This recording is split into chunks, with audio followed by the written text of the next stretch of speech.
Welcome back. This is Insight on Business, the News Hour. I'm your host, Michael Libby. We, like you, absolutely detest it when we call somebody on the telephone and they tell us that our call is important to them, but then they don't call us back. Or worse, we get stuck in some kind of a rigmarole that is going to absolutely slay the brand of that company. Is your company sounding a little bit like that? Can your telephone be fixed? Can you possibly find better ways in which you can communicate with your customers or potential customers in a way that doesn't really tick them off so that they'll never do business with you again? These are brand killers, ladies and gentlemen, and it could be as simple a fix as making sure everybody's on the same page. It doesn't matter whether or not you have a big call center or a small firm where somebody's answering the phone, or if you have one of those dreaded automated phone systems where you have to type in somebody's last name if you want to contact them and you don't know how in the hell their last name is spelled. That's always really popular, isn't it? I'm all for real live human beings answering phones in business. All right, Seth Godin put up some great ideas. Check this image, ladies and gentlemen. We'll run through them. This is number one. Have very smart and motivated people on the front line. For example, if you don't know what the answer is, don't tell them that you know. I'll connect you directly to the person who can help you if you let me know what you need. In other words, make sure that the first contact person understands what the problem is, and if you're a consumer, clearly articulate that. Don't have these people pretend that they can help. It leads to long conversations and frustrations among your consumers. All right? Fix it, ladies and gentlemen. The next slide is 80% of your inbound calls are about the same 10 things, says Seth Godin. First, eliminate those problems in future products, packaging, and policies. What are you doing? How come you know what the problems are? You keep track of those kinds of things. The best way to handle these calls is to eliminate the problem first. Second, put clear, fun, and complete answers to these questions online where they're easy to find.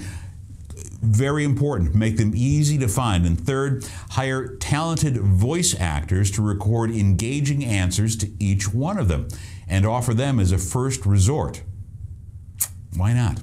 Number three, change your on-hold music. You know, if you've got that Muzak stuff that's going on and it's the tinkle, tinkle, tinkle of the little whatever it is, get rid of it. Lighten the load a little bit. You know, people are calling you with complaints and problems and issues. Maybe switch your on-hold music to Bill Cosby or Woody Allen records or something. You know, I mean, just have some fun already. Lighten the load a little bit. I know some great local comics that can help out if you want.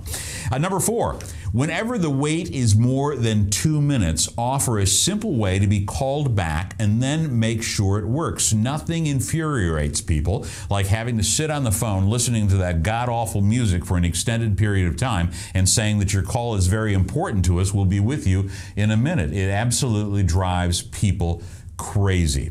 And number five, if you're closed, tell us the hours you're open and the relevant websites that you have, and make sure the information is accurate.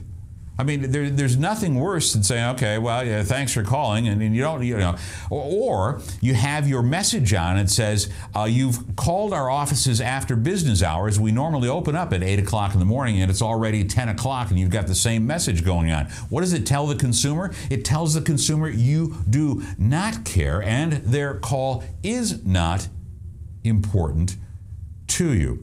And number six, your phone service says so much about your company, it is a brand mechanism. Last week, get this, last week I called a marketing person at a pretty well-known establishment. I mean, this is a big company. She was, quote, in a meeting. I told the person who did pick up the phone why I was calling, and she suggested that I leave a message in her voicemail. But I could not leave a message because why? Her voicemail box was full. Seriously? I sent an email and received no answer.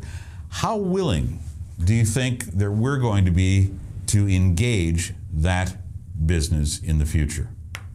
Not very. Hey, when we come back, we're going to attempt to make a telephone call to talk about a brand new book.